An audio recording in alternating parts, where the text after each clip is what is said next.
Good Monday evening, March 24th, and welcome to the NCWLIFE Evening News. I'm Grant Olson.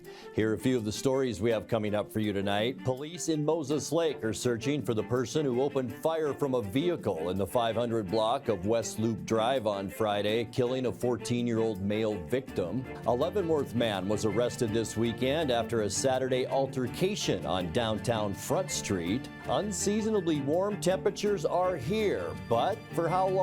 I'll let you know coming up in your full local weather forecast.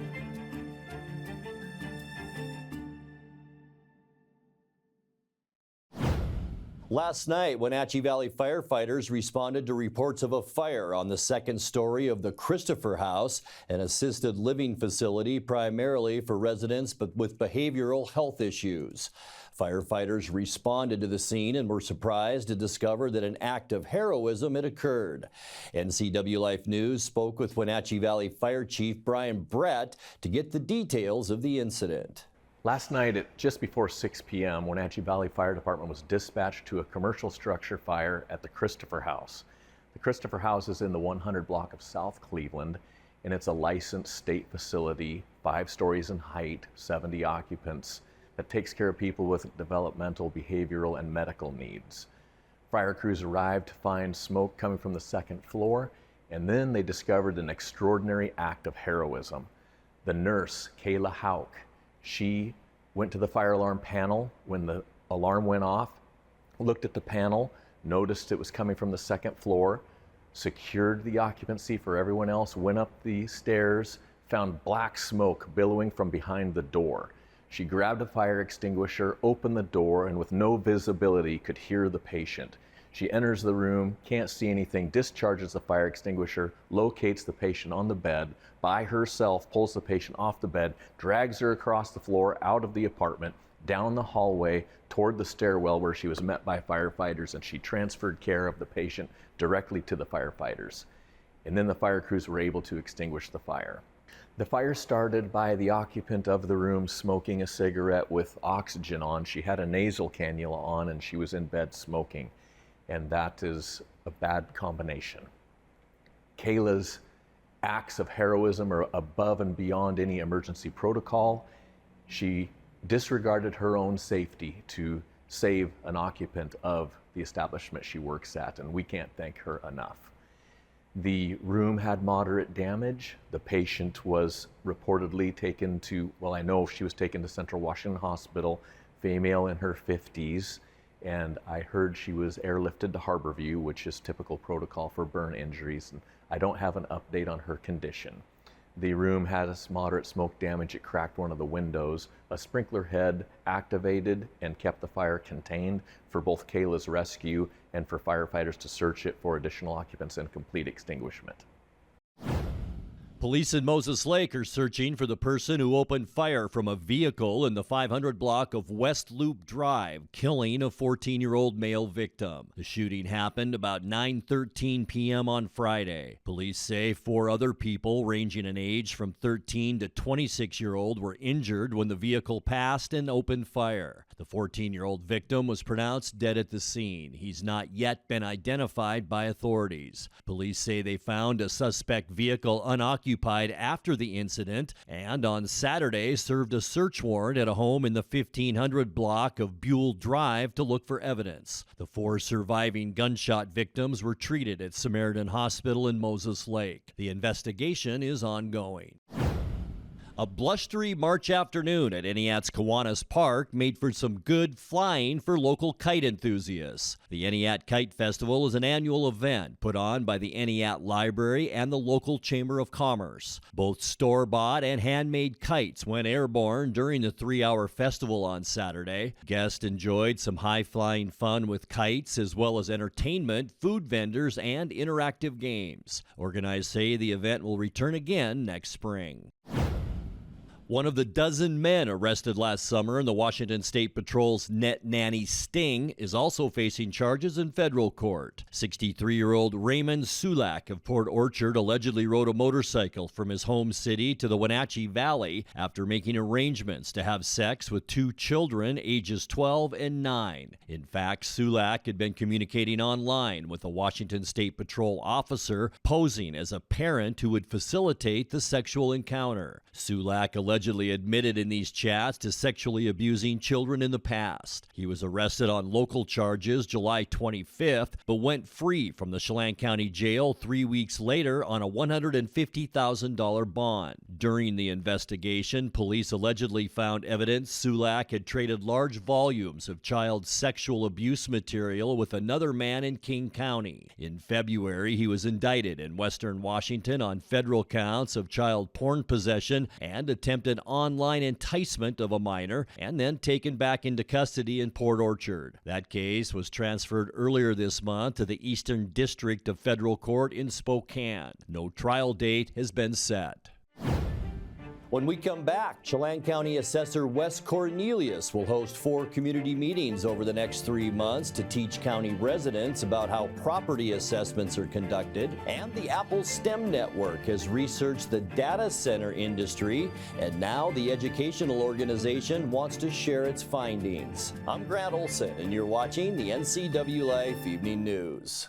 Between juggling groceries, preparing meals, and lending a helping hand, you're a hero without a cape. But who's there to support you? Aging and Adult Care honors caregivers like you, the relatives, friends, and neighbors, helping loved ones remain safely at home. Aging and Adult Care offers chore services, respite, personal care, and more. Serving Chelan, Douglas, Grant, Lincoln, Adams, and Okanagan counties, call Aging and Adult Care at 1-800-572-4459 for caregiver support.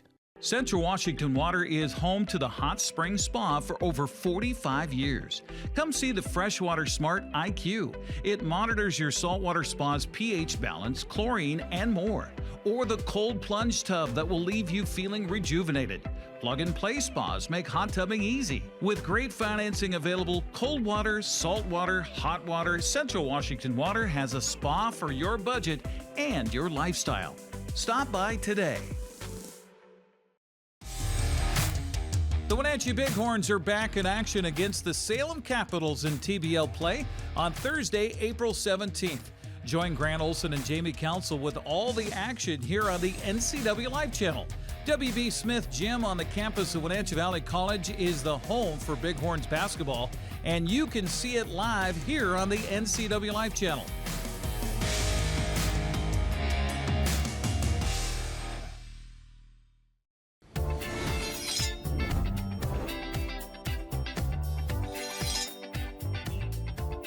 I'm Jen Mueller. Watch for my show, I Cook, You Measure on NCWLIFE. It's part cooking instruction, part entertainment, and all about connecting over food and wine with your favorite Northwest athletes. Watch I Cook, You Measure with Jen Mueller Mondays at 1, Wednesdays at 2, Fridays at 11 a.m., and Saturday and Sundays at 10:30 p.m. right here on the NCWLIFE channel. A Leavenworth man was arrested this weekend after a Saturday altercation on downtown Front Street. Chelan County Sheriff's deputies say 30-year-old Neil J. Henderson became involved in a dispute with a 25-year-old man and others inside the Post Office Tavern about 10 p.m. All the participants were evicted from the tavern, but later on encountered each other again on the Front Street sidewalk, where Henderson allegedly threw the 25-year-old to the ground and kicked him repeatedly in the head. Deputies say the victim was knocked unconscious and suffered a broken nose. Henderson was arrested Sunday morning after deputies interviewed him and reviewed security footage that allegedly showed the assault. No charges have yet been filed.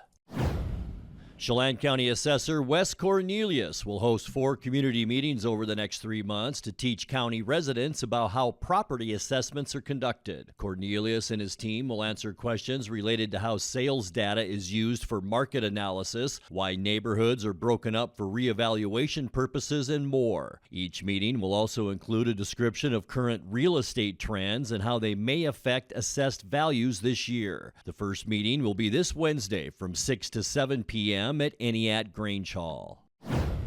The Apple STEM Network has researched the data center industry, and now the educational organization wants to share its findings. The research focused on data center industry trends, potential local impacts, and highlights economic benefits and workforce opportunities with stakeholders. The first summit will be held in Moses Lake on Tuesday, April 29th from 1 to 4 p.m. in the WEC building of Big Bend Community College. Then on Friday, May 2nd, a second summit in the Wenatchee Valley College Met Event Center will be held from 1 p.m. to 4 p.m. The events are free to attend, though space is limited to 80 participants per location, so interested attendees are encouraged to register early on the NCW Tech Alliance website.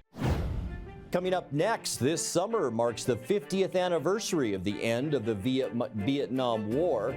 In tonight's feature story, we will tell you about a special commemoration coming up this weekend. We will be approaching record high temperatures the next 2 days. I'll have all those details coming up in your full local weather forecast. That and much more still to come tonight. Please stay with us. What are the best words you can hear tonight? Order ready for Susan?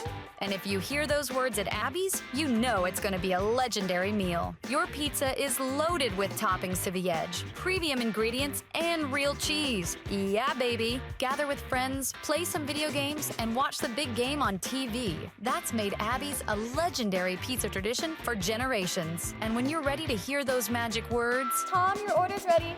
you know where to go. You're always welcome at Abby's.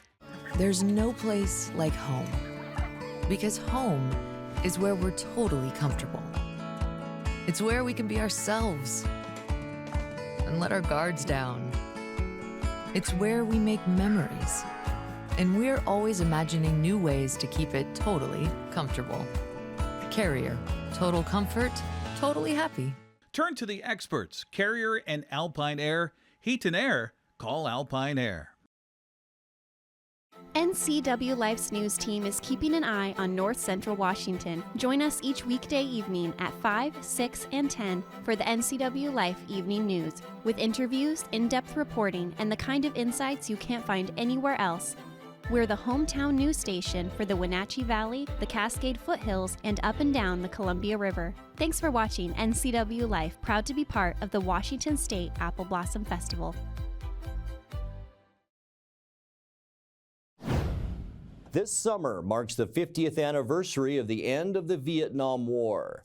At 2 p.m. Saturday, March 29th, Wenatchee Valley College will play host to a special commemoration of that conflict. Vietnam Veterans Memorial Day is a national day of recognition, and local veterans groups promise a day of honor and ceremony. NCWLIFE's Jefferson Robbins spoke with Ron Kerpus and Robin Thompson, two Wenatchee Valley men who served in the Vietnam era. They outlined what people can expect at the free public event. It's going to be in the Student Rec Center. We're expecting a standing room only, but you know, we don't know until we get there. But we have the Wenatchee Valley Symphony Ensemble, and we have the Apollo Club. They're going to be doing singing. We have Christy Robinson, who's going to sing one of the opening songs. We have some very military type things that we're going to present. The flag, we'll be presenting a folded flag for the 58,281 that didn't make it back from Vietnam. And there'll be very militaristic celebrations, and we're going to have a 21-gun salute. It's going to be a good event. We're trying, because this is the last year of the 50-year commemoration, we're trying to make this the biggest and the best event that the Valley's ever seen for Vietnam vets. That's what our goal is. Can you say offhand how many Vietnam-era veterans we know of are living in the Wenatchee Valley? Yeah, I don't know that, but what we really want to do for this event is to reach out to the Vietnam veterans who don't belong to the VFW or don't belong to the American Legion or go to the Veterans Hall, because they need to know about the event and come to us. Not only just the Vietnam vets that we want at the event, we want the next generation there too. We want the people who protested against the Vietnam veterans, we want them to come too, because a lot of those people, they don't feel right about what they did back then. Robin, talk a little bit, if you would, about the Honor Guard. It's a feature of these kinds of commemorations that we see but might not quite understand what your role is. We do a lot of celebrations of life for people. We do funerals. I work with all the funeral homes in the area, and sometimes outside of the area. We got one from Waterville that we're going to be coming up on the Friday before our celebration. I just found out about this one. And that's, we're all volunteers. We use our own cars, we use our own gas. We go to them. I work with a lot of family members that have lost their loved ones, and it's our honor to be there for them. And it's one of those things that just hits you in the heart when you're doing it. You know, it makes you feel good that you're able to honor a veteran. But the celebrations of life, those are for people that want to just do it at their house and have their friends and families and them over. So we do quite a few of those too. It's a family event. We're just excited to see as many community members there as we can get. Mayor Wenatchee and East Wenatchee will both be there, say a little something about it. We'll have the Apple Blossom Queen Shield, have a little something to say. So yeah, I hope everybody shows up, and I'm hoping it's going to be a good event. I think it will. We've done a lot of practicing. We've been planning for this for a long time. Time now for a check of your North Central Washington weather forecast. Hope you had a fantastic weekend. A little breezy Saturday. Yesterday was just fantastic. And today, what a warm-up. Even though we did see these clouds as we take a look outside our weather window from this afternoon, it wasn't a bad day. We saw temperatures well above normal all across North Central Washington. And this beautiful shot from our tower cam up on Wenatchee Heights. Okay, well, we can expect over the next couple of days very warm temperatures. Here we go. We passed 64 today. We're looking at 70 on both Tuesday and Wednesday. Even though on Wednesday we will see a pretty good increase in clouds by the afternoon, and that's all ahead of a cool down that we expect then Thursday, Friday into Saturday. But those temperatures, folks, are actually normal for this time of year. So boy, enjoy the next couple of days if you have the chance. 64 unofficially our high temperature today. That's 9 degrees above where we should be for this time of year at 55, but still well short of our record of 75 set back in 1960. How about this low? That was our high just about 4 or 5 days ago. We were at 48 this morning. 36 our normal low temperature, and 18 our record set back in 1964. We did have that little shower activity over the weekend, picked up 7/100ths of an inch of precip. That now gets us to 1.95 for the year, which is just under 4/10 of an inch below where we should be for this time of year. Sunrise 6:55 this morning and sets tonight at 7:20. All right, getting into those beautiful Tuesday temperatures. Look at this. This looks like May, doesn't it? Moses Lake and Ephrata both at 73 tomorrow, 72 for Quincy. Wenatchee, we should hit 70 degrees. Entiat, Chelan, you will be very close in the upper 60s, mid to upper 60s in Omak, and also upper 60s for both Leavenworth and into Cashmere. Tomorrow, going to be sunshine and just beautiful out there. Tonight, we do expect mostly cloudy skies. We have a ridge of high pressure in place, but it's this little area of low pressure in eastern Washington with some wraparound clouds around that. So that's why we'll see some clouds tonight. But boy, is it going to be mild again, upper 40s for lows. Tuesday, beautiful, mostly sunny and unseasonably warm. We are talking highs around 70 degrees for almost all of us in north central Washington. Not much change for Wednesday except increasing clouds because of this storm system that's off our coast. That'll bring a push of clouds in throughout the day. We're still going to be awfully nice though, with high temperatures again around 70 for Wednesday, and then expect a cool down as we get into Thursday. Our low moves to the north. That'll cool us off a little bit, bring us some clouds, and about a 40% chance that we will see some rain showers. Most of that should be in western Washington, but I think we'll see some spillover into the eastern part of the state. For Friday, cloudy skies. Once again, a 40% chance of rain. It's because of this trough of low pressure pushing those clouds our way, and there's that chance for rain on Friday. High temperatures in the mid-50s. Moving into the upcoming weekend, we're going to see a mix of clouds and sun, mostly sunny for Saturday to begin our weekend.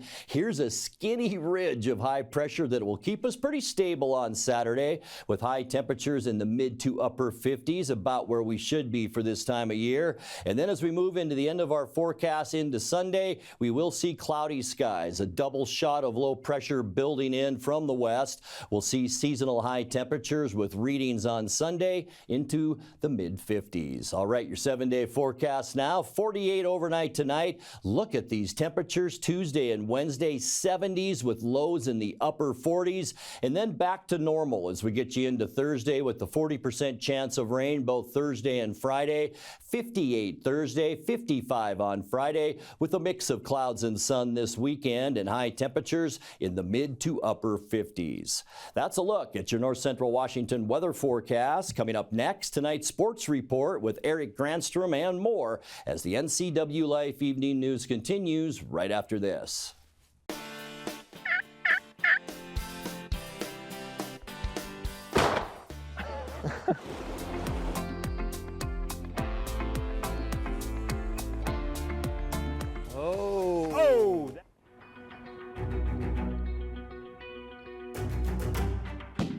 What do you think of that? Pretty big, I like it. Watch for new episodes of the Northwest Outdoorsman on the NCWLIFE channel, your local TV station. NCWLIFE channel is your local TV station based right here in the Wenatchee Valley. Be sure to tune in for coverage of local sports. Once again, this spring we'll bring you prep boys soccer, baseball, and softball. In addition, we're adding Wenatchee Bighorn basketball in March, April, and May. It's all right here on the NCWLIFE channel, our Facebook and YouTube pages, as well as our website at ncwlife.com.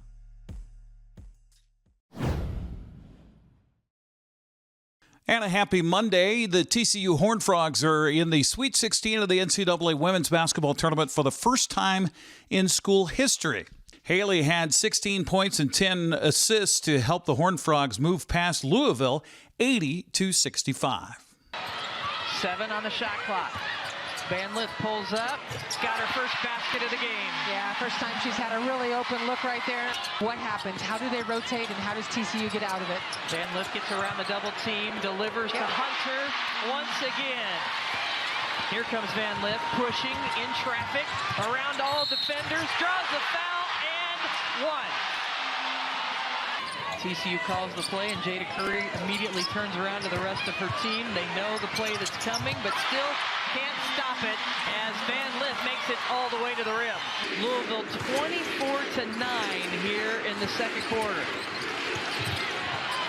And Minoku with another three-pointer. And Haley did tell us, as a graduate of Louisville, she's been getting letters for donations to the university. Up inside. Connor, that's what she does. About a month ago in Cameron Indoor, and she surpassed that career high. Tough shot from Van Lith. Van Lith pulls up, splashes it home. Have Jada Curry in that game. Bounce pass into Sedona Prince.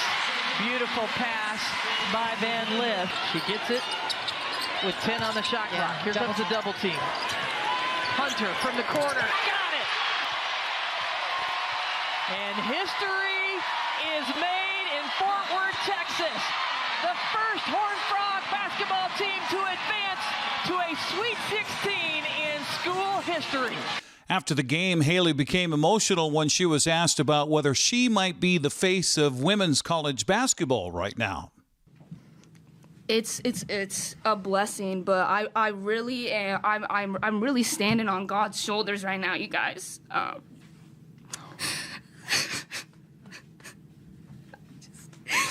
He's delivered me from so much, man, and so much pain and suffering and confusion, and I just, it's all glory to God, truly. I would be nothing without him, and in the darkest moments of my life, he never turned his face from me, and I just couldn't be more grateful to experience his love in this moment. So, all those people are wearing my jersey out there, but it's for a greater purpose, and, it's God working, man. So that's all I have to say. TCU will next face Notre Dame on Saturday in the Sweet 16. Well, the Gonzaga Bulldogs season came to an end, although they fought valiantly against Houston on Saturday. The Zags made it close after trailing most of the game by 9 or 10 points. Coach Mark Few says he was very proud of his club. Well, hey, it ended up being just a great basketball game, especially the way our guys fought their way back into it, and I'm so proud of how they hung with it, and gave ourselves a chance. The Mariners flexed their home run muscles on Sunday to get a 10-6 win over the Milwaukee Brewers in Cactus League Baseball. After playing against San Diego today, the Mariners pack up and head north to Seattle to get ready for opening day against the Athletics. That'll be Thursday night at 7:10 at T-Mobile Park. The Wenatchee Wild finished up the WHL season with a couple of losses over the weekend to the Everett Silvertips after getting blitzed on Friday in Everett 5-0. Wenatchee was able to force the game into overtime on Saturday before falling by a final of 3-2. Austin Drade had the call on the Wenatchee Wild Hockey Network. Wenatchee gets it back. McMillan zips it across. Cooper looking to outstep Breck Liskey. Liskey left it behind, in front, waiting, looking to go back door. They score! Chris Cross to the back of the net, and the Wenatchee Wild have tied it at 1. Almost wondered if that angle would get too sharp for them to finish it off. Miles Cooper's a sharp cookie. He says, no, I got it covered. Another one for the Wild. Time of the goal, 19:03 of the second period. As it's back out to the blue line. Chopped along for Bush. Spins into a forehand look. Bush across for Cooper. Wrist shot, he scores. Wild bring it the other way. Looking to get this one tied up again as we get to the halfway mark of the third period. Fired on from the left circle. Save made. Still squirting around. Fired back out to the blue line. Sherbina holds his own. Gives that one away. He scores! Lucas Sherbina with traffic in front. It's a tie game again. Calling for a fresh man is Temple. Stepping onto the ice to replace him is Jesse Heslop. Heslop through center. Casco steps off for Everett. Heslop, drop pass, right point, Miettinen looking back door. Dangles it to the net, they score, and the Everett Silvertips win in overtime as the regular season closes here in the Wolves' Den. Wenatchee finishes the season 24-39, 4-1. We'll get more from Austin Drade tomorrow on Wake Up Wenatchee Valley. The Wenatchee Bighorns handed the Seattle Superhawks their first loss of the season Saturday in TBL play. Brandon Watkins paced the Bighorns with 27 points, while Nate Fleming had 19 in the 116-104 victory. Wenatchee heads for Vancouver Saturday to meet the Volcanoes at 7 o'clock. Here's a recap of the weekend in prep sports. Cashmere edged Quincy in baseball on Friday by a final of 2-1. On Saturday, Bothell beat Eastmont 15-4. Aberdeen swept Ephrata. Chelan took 2 from Okanagan. Manson swept Lake Roosevelt. Liberty Bell took 2 from Tonasket. And Brewster beat Bridgeport twice, 2-zip and 2-zip. Girls prep fast pitch softball on Friday. Lake Roosevelt belted Brewster 11-1. Saturday's scoreboard had Eastmont falling to Richland before rebounding to top Hermiston. Ephrata won twice, downing Orting and then Kennewick. Chelan fell twice in Ephrata, first to Ferris and then to Freeman. Cle Elum cleaned Cascades clock 23-3 and 13-0. Lake Roosevelt swept Manson by scores of 15-0 twice. Tonasket took down Liberty Bell, and Kittitas beat Okanagan twice 14-2 and 19-3. Prep Boys soccer on Friday. Tenasket topped Colville 3-1. On Saturday, Eastmont fell to Chiawana 1-0. Quincy topped Othello 1-0. East Valley got by Ephrata 4-0. Toppenish topped Cascade 2-1, while Luke doubled up Cashmere 4-2. Tenasket blew out Newport 12-0. Bridgeport beat Omak 3-1. Brewster edged Manson 1-0, and Okanagan clocked Colville by a final of 6-0. That's a look at sports news. I'm Eric Granstrom. Have a happy Monday. And that will do it for our newscast tonight. For more news from around North Central Washington, you can find us at ncwlife.com, on our social media channels, or on our mobile app for iPhone and Android. And remember, if you see news happening, we'd like to hear from you. Email us at news@ncwlife.com or give us a call at 888-6295. I'm Grant Olson. Thanks so much for being with us, and have a great night.